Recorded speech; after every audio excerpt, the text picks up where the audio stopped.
you very much for this fantastic introduction and for the invitation.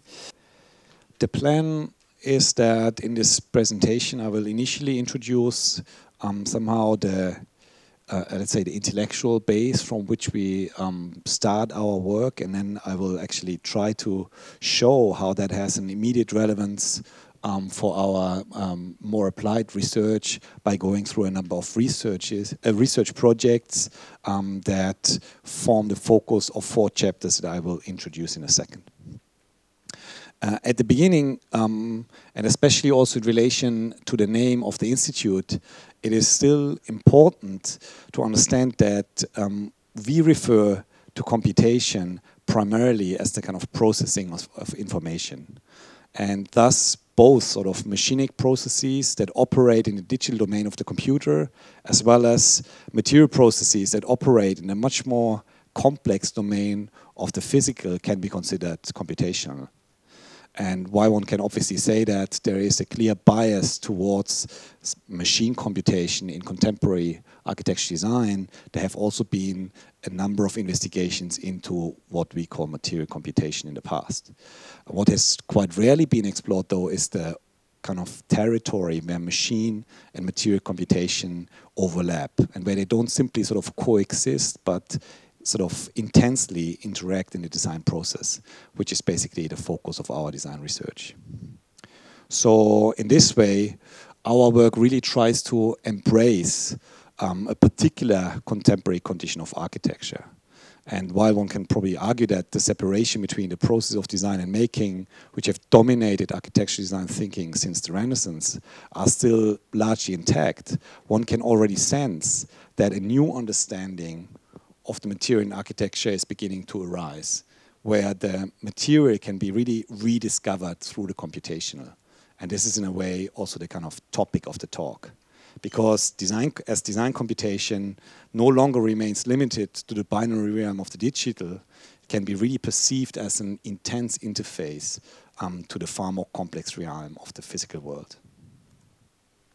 So this enables us, as Sanford Quinter nicely puts it, to use computation to engage aspects of the natural and material world whose logic had previously remained ungraspable because they were lodged at too great a remove from the modalities of the designer's sense and intuition.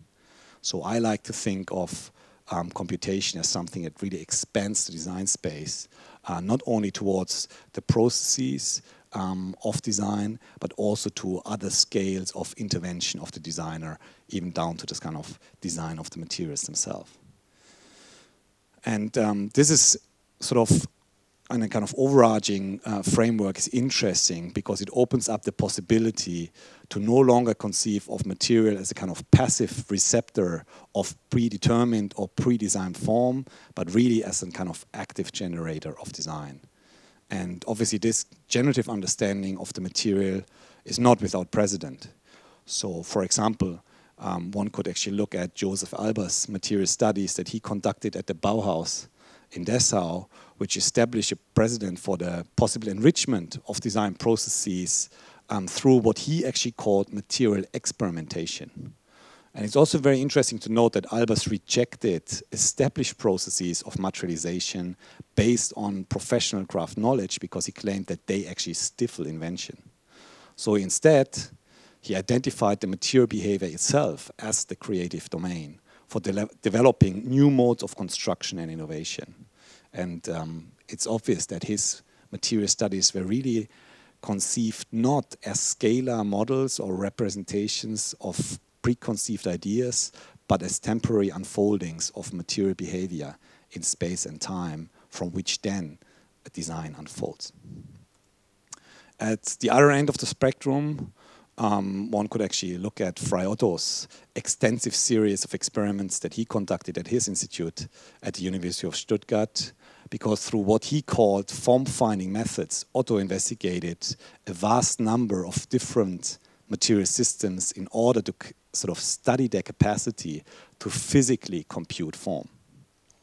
So I quite like to think of our work as trying to embrace both Alber's experimental approach of employing material as a driving force in an open-ended creative process, and Otto's scientific rigor in conducting design research. But I think it's also important to say that we aim at instigating a critical shift in this thinking by situating that investigation within a contemporary context of design computation and new modes of digital fabrication. And as this is pursued as both a kind of technical and also as an intellectual venture, the work really tries to seek also to trace the emergence of a novel material culture in architecture. So we really try to think that what the kind of modest contributions that we do not only contribute on a technical level, but they also really change the way we think about material as designers and also in kind of cultural terms. So because of that, I will now introduce the 4 main research focuses of our work and of this presentation, which look at materiality, materialization, material structure, and ultimately material performance through a small number of projects in a relatively detailed manner. Because I think the work is really only understandable if you look at the things not in a kind of broad overview, but if you really engage with them a little bit deeper. What is also important to say that these projects are quite consciously using the format of the pavilion as a vehicle for exploring these kind of emerging material cultures and the related technologies that become novel spatial and structural potentials. So with that, I will start with the first field of research that I would like to introduce, which investigates how design computation really enables the integration of material behavior in the genesis of architectural form, structure, and space. And I think it's also interesting that this shows how such an approach allows for exploring new facets, even of relatively common building materials, such as wood in this example. Wood is obviously an interesting building material to start off with, not only because we are in Scandinavia, but generally we have to basically admit that there still is no other building material that can rival wood's sort of environmental virtues. So there's a kind of intrinsic, let's say, incentive in looking what is arguably the oldest construction material. However, one also has to acknowledge that the intricacy of wood's internal material makeup, which is ultimately, or which is actually at the beginning grown as the functional tissue of a tree, is completely neglected in today's construction practice. And timber is quite literally dumped down to yet another dimensional building element, which obviously, particularly in the US, is not even called wood anymore, but simply 2x2, 2x4, and so on, which is quite emblematic for this disregard of what is the actual material. So in contrast to that, all our projects that investigate the possible integration of design computation and materialization really begin with an investigation of the microscopic anatomy of the material. And on that level, it is revealed that in the various layers of the wood cells, the cellulosic microfibrils function like fibers that reinforce a matrix of lignin and hemicellulose. So one can really say that wood is a natural composite material, and as such it also shares a number of properties with synthetic composites that we know, such as glass fiber, as for example, the relatively low stiffness combined with relatively high structural capacity. So if you look at know pole vaulting, the poles were actually used to be wood because they can be bent quite a lot, so you have low stiffness, but they're also structurally quite stable. And they were replaced with ultimately a synthetic composite, which is nowadays glass fiber or carbon fiber. So as such, these material characteristics are actually really well suited for construction techniques that employ the elasticity of wood to physically compute more complex forms. And this was really investigated as part of the first research project that I would like to show. It's very difficult to see, but anyways, this was the first research pavilion that we conducted, or that we did at Stuttgart University in 2010, which was a collaborative effort between my institute and the institute of Jan Knippers, who is a structural engineer. And at the core of this project is really this awareness that the material has the ability to compute form. And a good example of that is what you see here. It's a basic strip of plywood, and then you input a very introduce a simple input into the system, which is just a force that pulls this support point in that direction, and then the material computes this parabolic curved shape, which is actually the elastica curve. So what is interesting to note that this material behavior can not only sort of lead from a simple planar element to a more complex curvature, but it can also enhance the structural performance of the piece. Nevertheless, it is hardly ever used in architecture. And that is because architects can usually simply not draw or model material behavior, which means that they can usually not design with it. So there are really only a very few examples of elastically bent architectures, such as the vernacular architecture of the Madan people in southern Iraq that you see here, that construct their houses from elastically bent, pre-stressed reed bundles, or the timber grid shells developed by Frei Otto in the 1970s that are initially assembled as regular and actually planar lattices, and then once they are checked up at a couple of strategic points, they actually automatically form the structurally stable double curved forms based on the elastic behavior on the wooden elements. So following a conversation we had with Frei Otto, our project really aimed to further develop this kind of lineage of bending active structures within the context of today's technologies, starting with a relatively simple series of correlated physical and computational tests. And from them, we derived a very basic system that actually consists of two strips that are initially sort of where one bearing point is translated, and then they are connected, but the distance of the connection is uneven between the two strips, which means that the resulting system has one strip segment that is in tension and holds the bent segment in shape. So it's a kind of self-equilibrating system. This is what we call a kind of behavioral model of the material system, and that needs to be transferred into a constructional model, which in this case is based on the constraints and affordances of the robotic fabrication environment. I will talk about that a little bit more in the next project. Obviously, there's one critical point, and this is where the strips are connected, and you don't need to be a structural engineer to understand that here's a serious weak spot, because this is where the structural depth of the system, the effective structural depth of the system is almost zero, and this actually is quite a kind of problem if you just look at the kind of arc in isolation. However, if we look at the whole system, we found a way to distribute this local weak spot in the overall system in such a way that it doesn't actually compromise the global stability.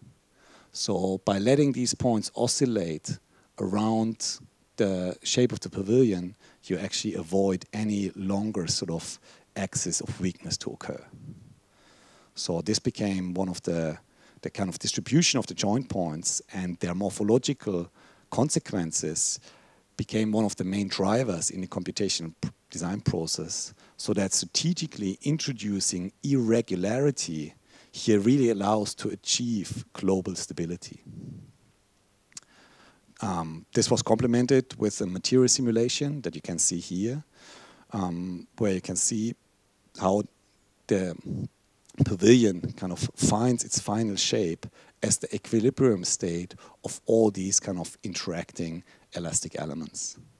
So I think one can nicely see in the simulation that the behavior of the employed material really computes the pavilion shape. Obviously, the kind of structurally required irregularity then results in a vast number of differentiated parts, in this case more than 500, which is not a sort of problem if you can feed that directly to the robot. And by far more interesting is that in contrast to the substantial intellectual investment in developing the design computation processes, the actually fairly advanced simulation tools that the Institute of Jan Knippers developed for this system, the final actual material system is surprisingly straightforward. Basically, this kind of planar strips arrive on site, and they simply need to be connected. No special tools, nothing is required, and they by themselves find their final shape. So in other words, even in full scale on site, the material computes the shape of the pavilion. And this equilibrium state of all the interacting forces unfolds quite a unique architectural space, while at the same time being extremely efficient with the employed material resources. So in fact, the entire structure, which had a diameter of more than 12 meters, could be constructed using birch plywood with a thickness of only 6.5 millimeters. And this very delicate skin is at the same time the load-bearing structure, which actually in all the cases of our research pavilion need to fulfill the quite stringent regulations of a German building application. We need to get a building application for all these structures, including all the load-bearing verifications, snow loads, wind loads, etc. And this is what this very thin skin does. And at the same time, it's obviously also the light modulating and weather protecting envelope, which in this case touches the ground topography on one side, and on the other side it forms a kind of 8 meter wide free spanning opening. So what's also interesting from an architectural point of view is that this toroidal space that is formed inside can never be perceived in its entirety, which actually led to quite a surprising spatial depth that is further enhanced by this sequence of direct and indirect illumination, which is the consequence of the kind of bending and tensile regions of the strips. So in addition of looking at these pavilions as a kind of architectural inquiry, we also do a more scientific evaluation of the process, which in this case was done by comparing these 4 models. This is the architectural model that results from the design computation. It's about 6,500 lines of code that derive that. This is the actual material simulation. This is the robot control model. And this is the most important aspect in this case, which is a fully comprehensive 3D skin of the pavilion as built on site. So with the Institute for Engineering and Geodesy, we scan these pavilions, and that allows us to extract the critical measure points and overlap them with the kind of geometry as planned. And in this case, this showed really only very minor deviations. So comparing the results of the generative computation design process, which you can see as the digital model over here, with the scan of the geometry that the material behavior computed on site, which is actually this laser scan, really indicates that the suggested integration of material behavior in design computation is no longer a kind of idealized goal, but it's actually really a feasible proposition. More importantly, I think the project shows how focusing the computation design process on material behavior rather than geometric shape really allows for unfolding performative capacity and material resourcefulness, while at the same time expanding the design space of the architect towards formerly unexplored spatial possibilities. So I think here one can really say that the material no longer remains a passive receptor of shape, but really becomes an active generator of the design. So with that, I will move on to the second chapter, which looks not at the material behavior primarily, but at the kind of processes of materialization, which is obviously a major shift that we're experiencing at the moment, that the way we actually materialize in architecture has really become, or is going to be very different as it used to be in the 20th century. So obviously there's no question that numerically controlled processes already had a major effect on architecture design, but especially with the recent shift from more kind of process-specific machines to the kind of generic construction robots, the pertinent question in our research is how we can go beyond the current use of digital fabrication, which either leads to quite an exuberant exploration of freeform architecture or simply a higher level of automation of building construction. So in contrast to these two approaches, we are interested in capturing the specific affordances and constraints that are inherent to digital fabrication environments so that they can become the point of departure for an architectural design research. And for that, we have investigated the transfer of the mathematical concept of morphospaces from theoretical morphology in biology to computation, design, and fabrication in order to have a kind of robust method that one can actually employ in the design process. So it's interesting that already in the early 1960s, the paleontologist David Raub published quite a seminal paper in the journal Science, in which he presented a series of computer-generated shell forms that you can see on the left side here.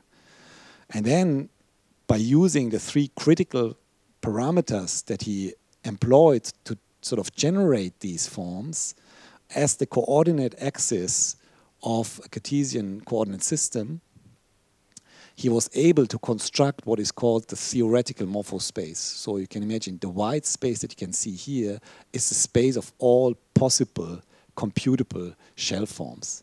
And then the critical step was that within this kind of space of what is geometrically possible, he mapped the kind of shell forms that actually occur in nature.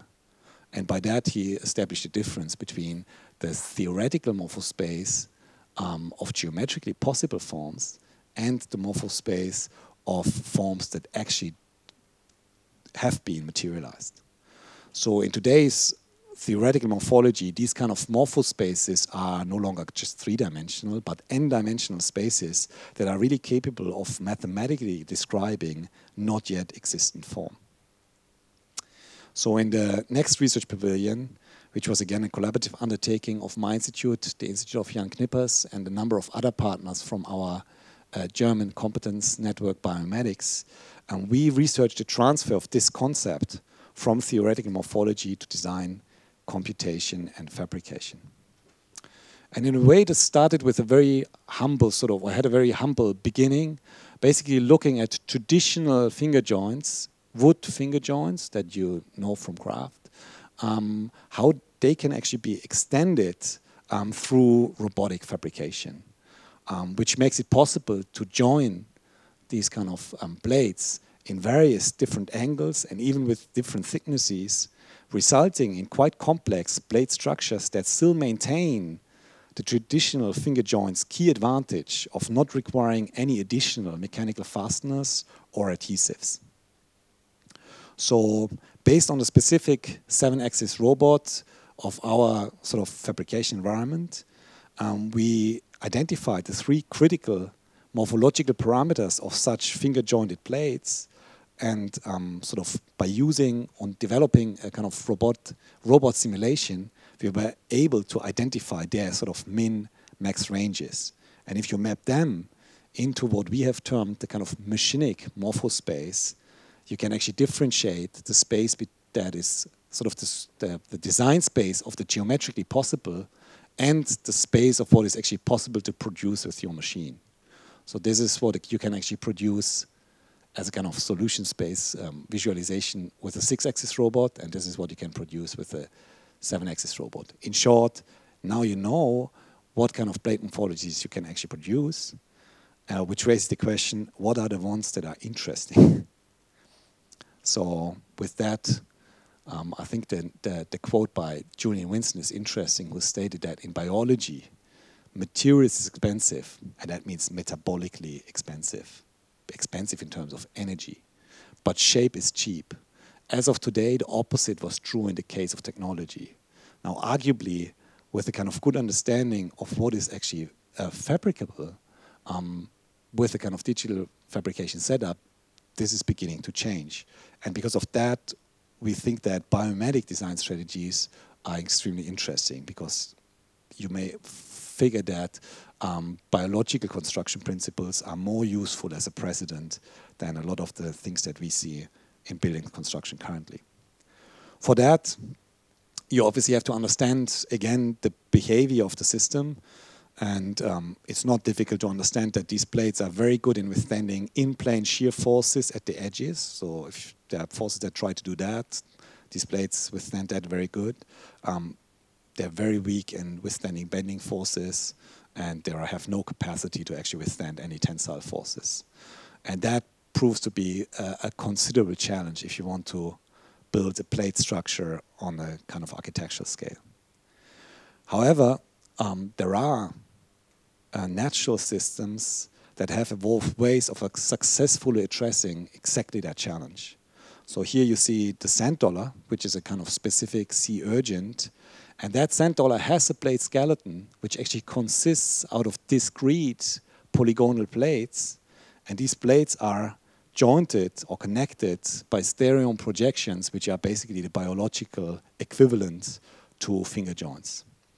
So that means that obviously the sand dollar has developed plate morphologies that capitalize on the finger joint structural capacity by evolving shell forms that transfer all the forces that are acting on them, and these are considerable forces because they live in the shore face, and transfer them into shear forces at the edges.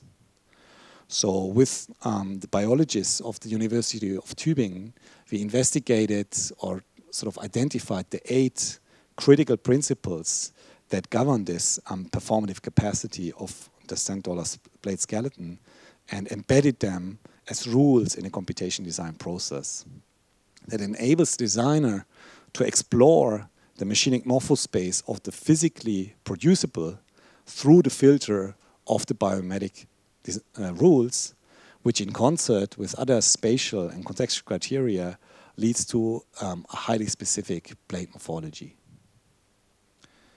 So the resultant morphological differentiation leads to a high structural performance, which was again verified through these simulations, but in return also means that you again have a vast range of different elements. In this case, more than 850 different parts with more than 100,000 different finger joints. However, as the logics of materialization were a driver of the design process, instead of a kind of post-rationalization, the generation of the required fabrication data forms an integral part of that. So that although we are working with this 7-axis setup, for which you don't get actually any standard piece of software to run the robot, we were able to feed the control code directly to the robot through a self-programmed piece of software from the design model. So here you see how these plates are produced. The plate is already trimmed, and then the robot cuts the finger joints in one go with this tool that was developed by an industrial partner. It's a special tool because it does not only cut at the flanges, at the flange or at the tip, it cuts at the flange and tip at the same time. And with that, you get actually the tolerance of the finger joint is the tolerance of the tool, which is in the sub-tenths of a millimeter range. So one plate takes about 3 or 4 minutes to be produced. And then again, despite the kind of relatively huge intellectual investment in the design, simulation, and robot control processes, you end up with a strikingly simple system, which is basically just a puzzle of parts that you can assemble into these lightweight modules. It's a kind of self-correcting system. It only fits if the final module geometry is precise. In fact, so precise that we assembled the shell in a very unorthodox manner from the bottom up. Not a good idea, because if your last piece doesn't fit, you can start over. In that case, it worked, and that was also again verified by a comparison between the geometry as planned, the geometry as built is the laser scan, and this is the deviation mapping of the tolerances, which again was in kind of in a millimeter range. More importantly, the resulting lightweight modular wood shell demonstrates both the structural capacity and the architectural potential of a system that exclusively consists of extremely thin birch plywood plates that are connected only by these robotically fabricated finger joints. So as the structural performance here results from each element's specific morphological response, the entire pavilion with a diameter of more than 12 meters could actually be built using only super thin plywood plates again. In fact, all the plates, without any exception, are here again 6.5 millimeters, which means that you have a very materially efficient structure that encloses 200 cubic meters of space using less than 2 cubic meters of wood. So the entire thing could be built with a stack of wood that's basically the size of this pedestal. At the same time, the system provides a tectonic richness and architectural capacity that overcomes the typically quite hermetic character of shell structures, offering quite a unique spatial experience that was further enhanced by the indirect illumination of the double-layered elements in this zone. So here, this is actually the truly internal space, which has a double-layered skin that needs this perforation, not only for the illumination, but also because you need to connect the modules. And then here, you basically walk into the kind of double layer by pulling these two skins apart, and here the kind of construction logic becomes more directly tangible. I think overall this project shows how embedding the logics of materialization in the computation design process enables designer to engage in a multidisciplinary approach that bridges between the cultural as well as the technical dimensions of material and the rich repertoire of material organization in nature. And it may also be interesting to mention that we have, as a kind of follow-up of this project, received the research funding for building, researching and constructing a much bigger and actually permanent building, which is a kind of fully enclosed prototype building, which allowed us to explore a number of aspects further. First, we were able to bridge the gap between academic research and the construction industry, as within the kind of research partnership, we managed to equip an actual professional timber manufacturer with the robot technology, basically providing him with this robotic fabrication setup, so that this building can really be kind of the process as well as the building can be executed in the actual sort of context of building construction.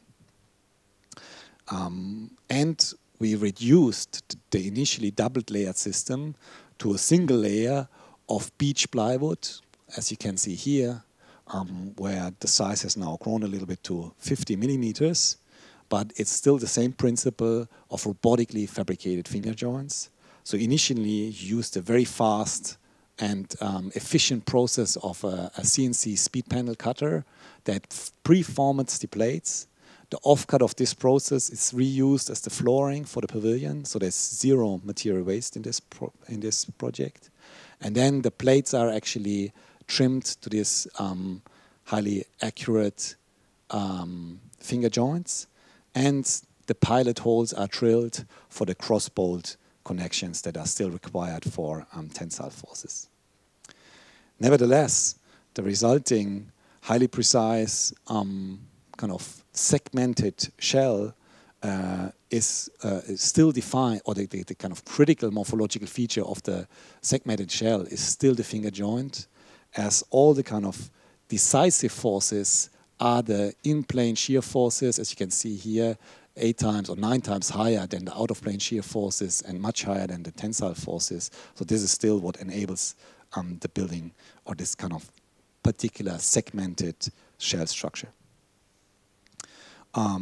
As mentioned, the shell is also equipped with all the additional layers that you need for a permanent building. So we have the 50 millimeter beech plywood. It's also interesting to note that beech plywood is a hardwood that is usually not deemed suitable for construction because it warps quite a bit because of the kind of tangential swelling. We can use it in this case because it is sort of the finger joints stabilize it. The mechanical properties of beech plywood are much better than any softwood actually the kind of specific capacity is better than steel in relation to the weight.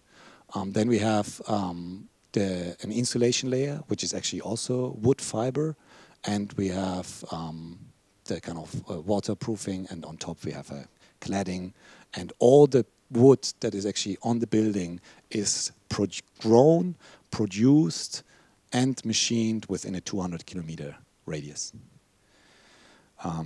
Obviously, for us, the most interesting part was the kind of integration of, again, the design space, the kind of machinic morphospace into a design model. So what we have done here is extended our previous approach towards an agent system. So all the blades are actually agents, and their behavior is actually defined by the fabrication constraints. So the blades actually settle into a configuration, and the interesting thing about this model is that the model remains live, so you can always amend it in the design process, and the blades find the machinable configurations. The challenging bit is that you don't do that only for your classical sort of synclastic dome shape, but you go to the saddle shape, anticlastic, and you go back to the dome, which provides a kind of genuine challenge if you're interested into geometry, if you want to do that with planar plates. So that obviously also is the interesting feature, that you have the polygons, that you go from convex polygons to concave polygons and back, which then leads to this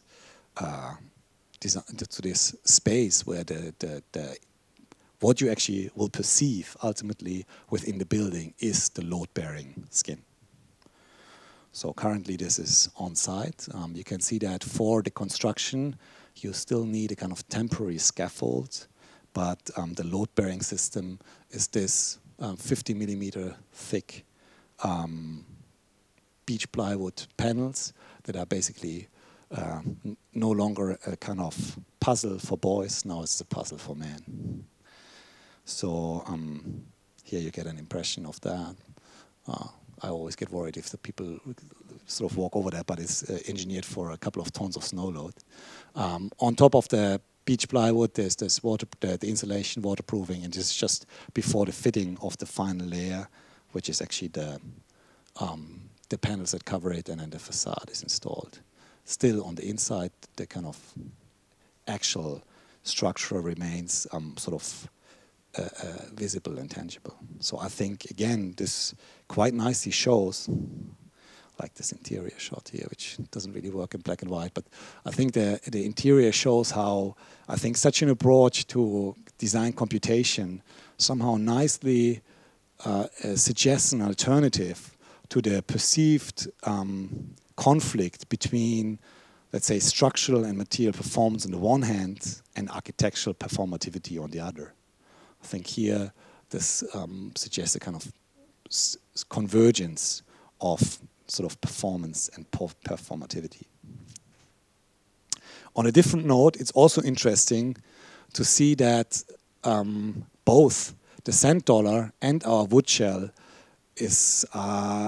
remain relatively conventional when it comes to common logics of building construction. It's basically building up a larger system from a kit of smaller parts. So in the third research chapter that I will introduce, we're looking at how in biology material structures actually can be sort of thought of in a very different way, where materiality is really constructed as a composite of continuous elements that are organized across multiple scales of hierarchy, which is the focus of this chapter. So it's interesting to note that almost all biological structures or load-bearing biological structures are actually fibrous composites. But biology makes use of only remarkably few materials. I mean, given the sheer diversity of biological systems that we know, it may come as a bit of a surprise that there are only 4 different fibers or fibrous materials in nature. Cellulose in plants, collagen in animals, chitin in insects and crustaceans, and silks in spiders. And as George Jeremy just nicely puts it, these basic materials are not successful because of what they are, Because if you look at them, they actually have quite poor mechanical properties, but they are so successful because of the way they're put together in biology. So the astounding functional integration, performative capacity, and material resourcefulness of these natural composite systems is mainly a result of morphological differentiation, which is the summary process of each element's highly specific response and adaptation to its environmental influences and forces.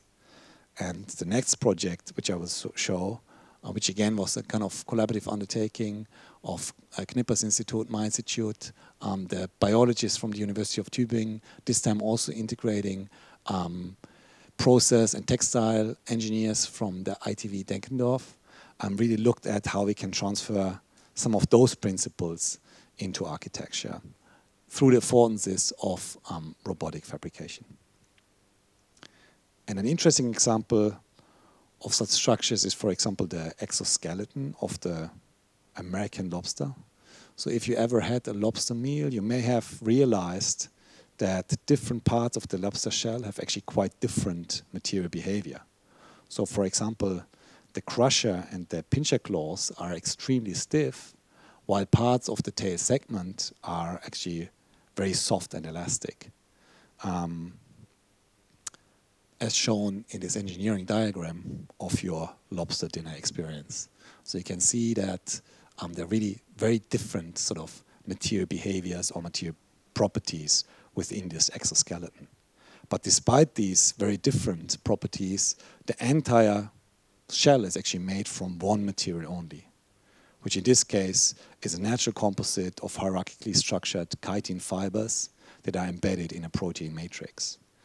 But the build-up and orientation of these microstructures results in these kind of very different material characteristics, a kind of principle that is very much unknown in sort of architecture. So what we try to do in collaboration with the biologists is to carefully investigate different parts of the lobster under the microscope, obviously, to identify the different fibrous organizations that drive these behaviors, which basically means that you extend your design space towards the arrangement of the material itself. So here you see, for example, the strongly parallel fibers in kind of highly loaded areas, or there are also parts of the shell where the main purpose is to actually differentiate between the inside of the body and the outside, which have more what is called helicoidal fibrous arrangement in biology. Now, because these natural fiber composites have a certain share a certain logic with synthetic composites such as glass fiber or carbon fiber, we looked at new production processes for these materials. It's actually not so new. This is the 3DL technology from North Sales, where every fiber is laid individually according to the force flow in this case. But obviously, most of these processes are not really suitable for architecture because you first need to construct an elaborate mold before you can even think about your composite. So we tried to develop a process of robotic filament winding in which we really reduce the mold to an absolutely minimal linear framework so that the first layer of robotically laid glass fiber becomes the sort of embedded mold for the subsequent layers of the structural carbon fiber.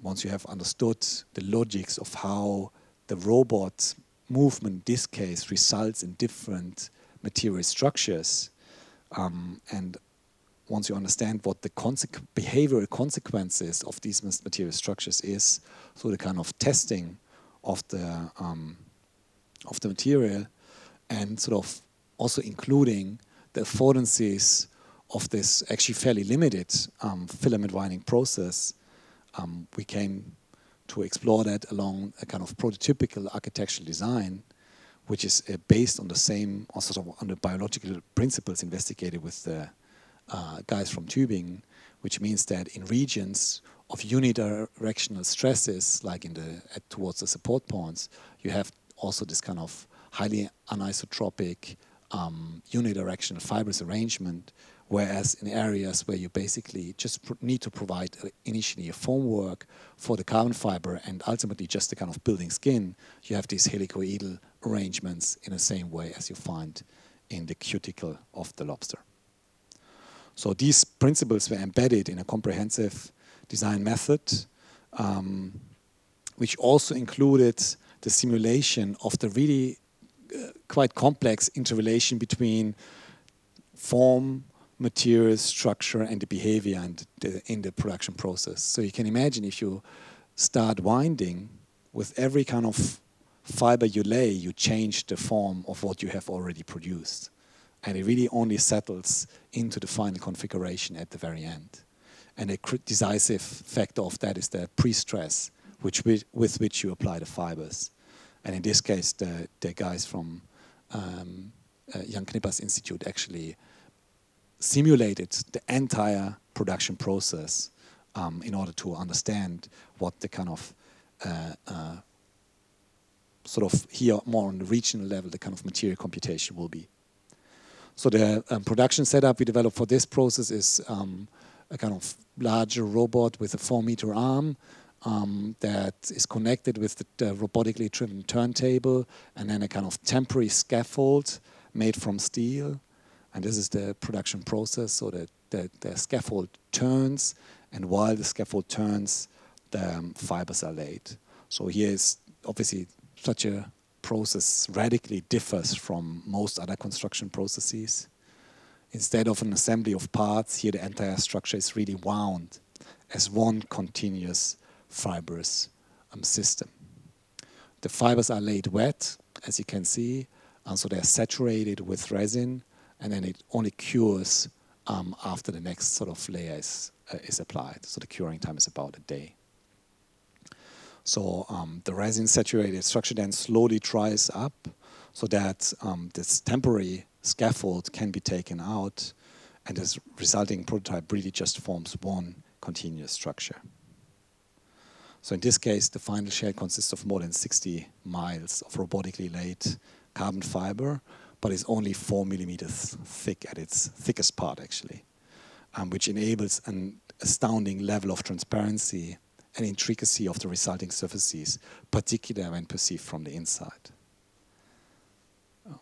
So synthesizing the capability of the machine with the building up of the material structure itself, the transparent glass fiber surfaces and the black carbon fiber rowings really allow perceiving the logic of the differentiated material organization within this translucent envelope, all forming one continuously constructed materiality, which, similar to the natural systems, is characterized by a topological exactitude of fibrous organization rather than absolute geometric precision, as you can nicely see here.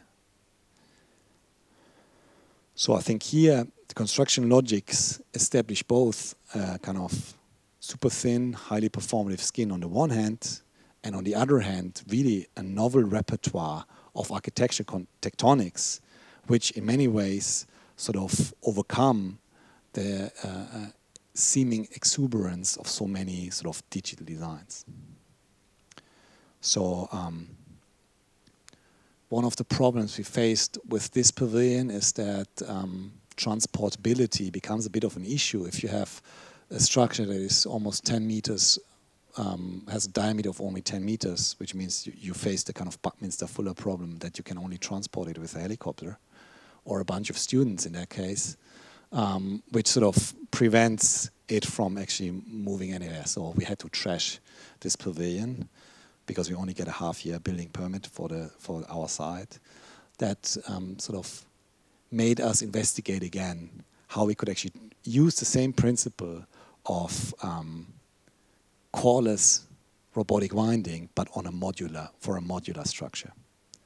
For that, we investigated a different natural system, which is the elytron, which is this protective layer that beetles have above the actual flying wing. So there's this very, very delicate structure of the flying wing, which disappears under this protective layer, and this can take a lot of forces because the beetle crawls into recesses in walls and so on. in ground beetles, this shell is solid, but in flying beetles, it's a very delicate double-layered structure.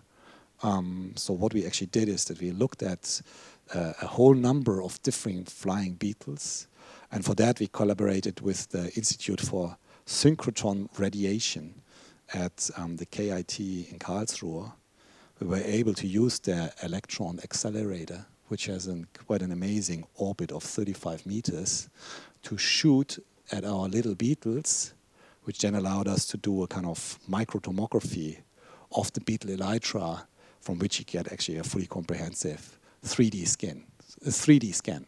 So here you can see this is the kind of 3D model of the beetle elytra, which allows you to look at all the morphological features. We did that for the 6 different beetles, and we then sort of reconstructed it as a 3D model. So here, this is the kind of 3D model of the beetle elytra, and you can nicely see how if you cut through that, it changes from being a situation where you actually have a cantilever at one end towards a situation where it's basically just a kind of shell with 2 support points. Actually, the shell was before, and now you get the cantilevering situation.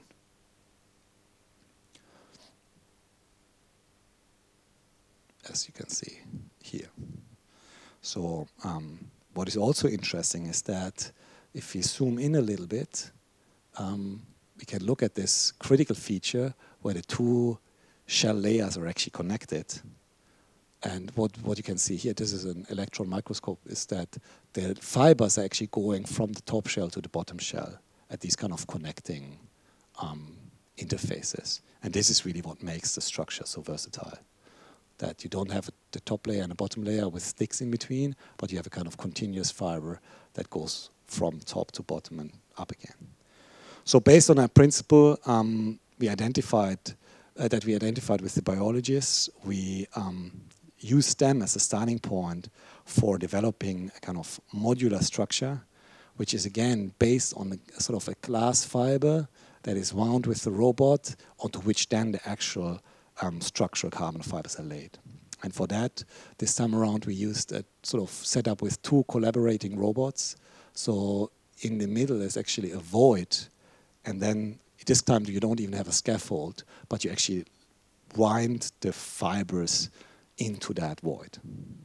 Can be better seen here. So here you already have the glass fibers in sort of wound into that void, and then the carbon fibers are laid in a kind of subsequent step according to the force flow on the particular modules.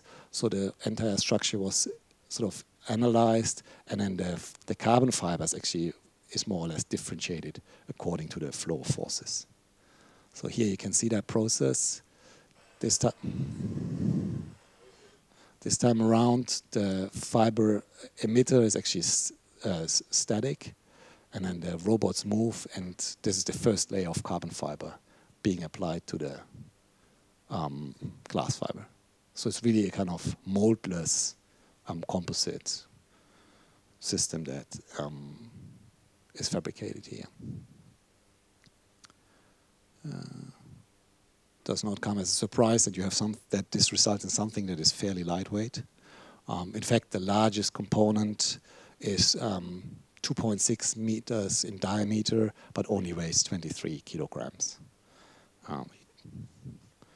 So we're currently in the process of assembling the structure. It's 36 of those different modules. Obviously, the faces of the modules are not planar, and we'll actually just in the process of putting the finishing touches on that, and the pavilion will open on the 10th of April. With that, I will quickly venture into the last area of our research, which has to do with material performance. So what we really investigate is how sort of design computation allows us to find new performances even in such old materials as wood. So for that, I will return for one last time to this material, looking at a number of studies that we have done over the last 6 or 7 years, which have investigated how we can actually use wood as a kind of environmentally responsive building material. And as most of you probably know, wood is a hygroscopic material, which means it maintains its moisture content in equilibrium with the surrounding relative humidity. So it's really ecologically embedded in its environment, and it adsorbs and desorbs water molecules depending on depending on the kind of differentials of the relative humidity. And that then leads to changes of dimension. So as you can see here, the wood structure differs in the kind of tangential. This is actually the tangential section, and this is the radial section. And because they expand differentially, you get a kind of shrinking and swelling of the piece of wood, which is basically something that we usually experience as a serious disadvantage of this material. So in fact, we spend 70% of all the energy that we use in wood processing on trying to avoid this from happening by actually kiln drying the wood, by that lowering the moisture content to a level where you have a relatively stable structure. So in our project, we were interested in doing somewhat exactly the opposite by exploring wood's sort of innate climate responsiveness that is quite literally ingrained into the material itself.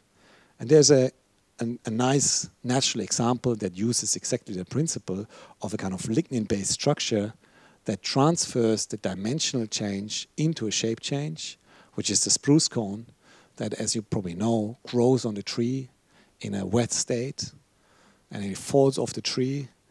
By that time, it's actually a dead plant organ, so here's no input of metabolic energy required.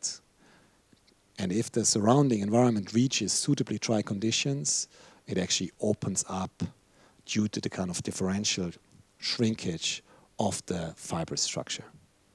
So what we have done is we transferred this principle of a kind of shape change triggered by a dimensional change, developing a kind of veneer composite element that shows a similar behavior. So here you can see that. The hygrometer shows the changes in relative humidity, and you can see how this very simple strip of plywood composite changes its shape accordingly. Now we are also, after having researched it a while, we are able to program the material behavior. So here you see the two samples have exactly the same material structure, yet they respond in exactly the opposite manner to the same environmental input. And this differentiation can actually happen, or the programming of the material can actually happen during the fabrication process. So we've tested that in a number of full-scale mock-ups and done a lot of laboratory tests. We have a long-term test now for almost 3 years. And it's interesting that we monitor the system every 15 minutes, but until now it has performed absolutely faultlessly, so to say. Every time the sun comes out, relative humidity goes down, it opens, and when rain approaches, relative humidity always goes up. It's kind of a natural law, the system closes. At the same time, we have also investigated ways of achieving more complex movements, and we have actually developed an algorithmic process that is based on the anatomy of the specific pieces to be used and transfers that into a kind of more complex morphology. And we were lucky enough to actually test that in the context of a commission that we got for actually producing an installation for the permanent collection of the Centre Pompidou in Paris, which is the hygroscope, the metro-sensitive morphology. And obviously, in many ways, the Centre Pompidou embodies somehow the architectural opposite to our approach. In fact, the entire building celebrates the very technology that maintains a stable interior climate as one of its key environmental features. So if that would be color, you would know that all the blue pipes, for example, are just the air conditioning, and loads of these pipes are actually blue. So because of that, the concept for our installation was to insert into this space of the Pompidou, which arguably is one of the most stable interior climates in the world, a kind of little glass box on the first floor where the installation is actually situated, in which we reproduce the dynamics of the external environment. So situated within this glass case, the specific system morphology is actually computation derived based on the one hand, the system intrinsic material variables, and on the other, the heterogeneous distribution of the humidity levels that even occur in such a controlled environment as this glass box. So here you can see a simulation that was done by Transsolar, who were our project partners for this. And it's very difficult to see, but even within this kind of fully controlled environment, you get a kind of very heterogeneous distribution of the humidity levels, and the design actually responds to that by having actually two kinetic zones that either have flap-like movements or these kind of pyramidal shapes in areas of concentration of humidity. So we produced the entire thing in-house, including the climate responsive pieces, which is a bit a kind of challenging task because you have to monitor the relative humidity not only during production but also during transport and even during storage. And so within the glass case, as mentioned, the climate corresponds to an accelerated database of the relative humidity changes in Paris, to which the system continuously responds, providing a kind of visual experience of the subtle humidity fluctuations that form part of our everyday life, but usually completely escape our spatial perception. So a mere increase in relative humidity triggers the system to open, and although there really are only these very simple veneer composite elements, this system embodies the capacity to sense, to actuate, and to respond with no need for any additional mechanical or electronic equipment or even the supply of external energy. So one can actually really say that here the material itself is the machine.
So more recently, we received a commission for a pavilion for the permanent collection of the Frax Center in Orléans, which allowed us to sort of transfer that experiment from the kind of level of an installation to a small building, which actually, in this case, operates in exactly the opposite way than the installation in the Pompidou. Here, the kind of this kind of responsive skin remains fully closed at a high relative humidity level, and once the relative humidity level goes down, it automatically actually opens.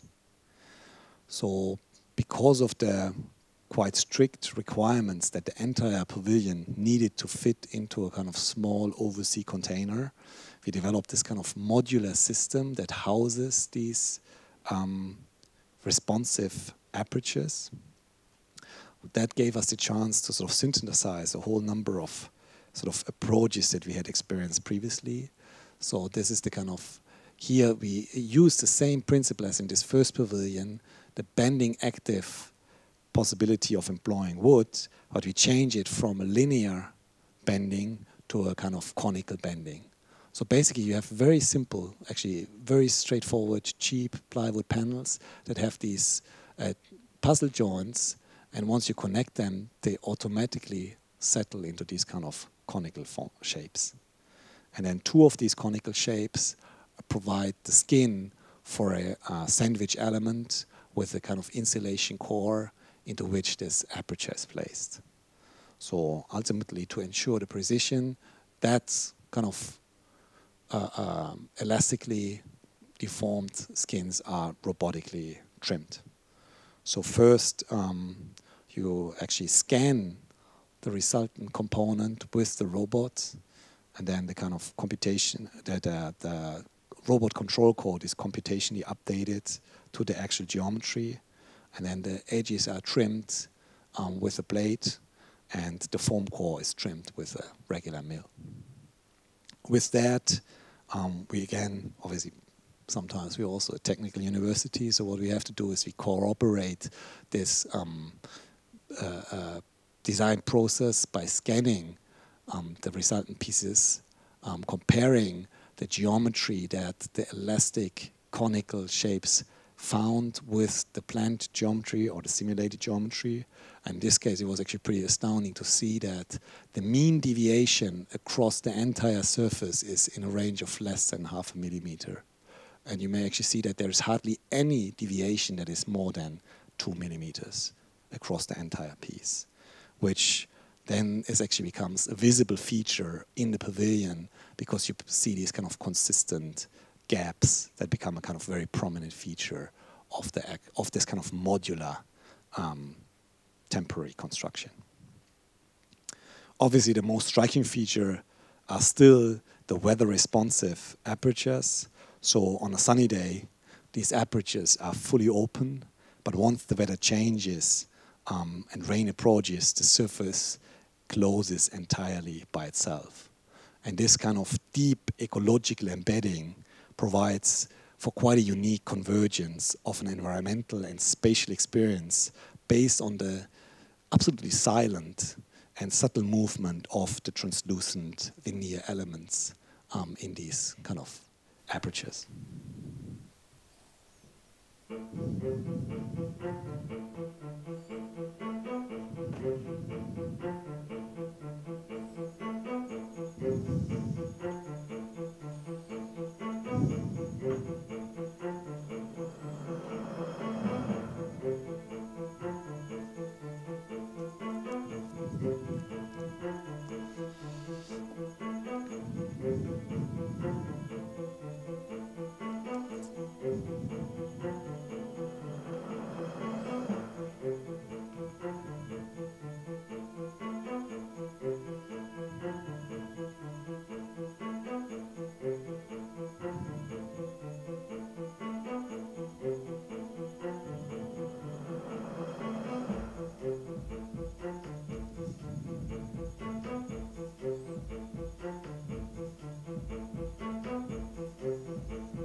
Thank you.